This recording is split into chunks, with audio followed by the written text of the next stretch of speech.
Ang baklang nasa inyong harapan ay ang baklang dating nabugbog pero ngayon dinudumog.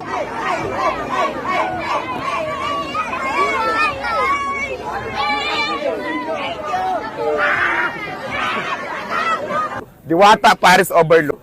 Diwata Paris Overlook.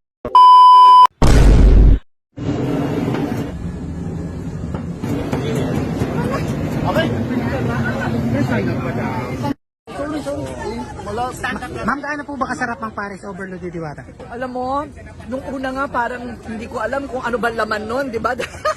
Alam ko sabi nila masarap, pero ano ba laman nun? Sanay ako sa beef. Pero nung kinain ko yung chicharon bulaklak na ano, malutong pa rin siya. Tsaka yung ano, yung kanyang, ano yun? Yung lechon kawali, malutong habang kinakain. Tapos may kanin, pamatay. Wow. Huwag lang sobrang galas, kundi dapat meron kang maintenance. Yun. Oo, Salamat.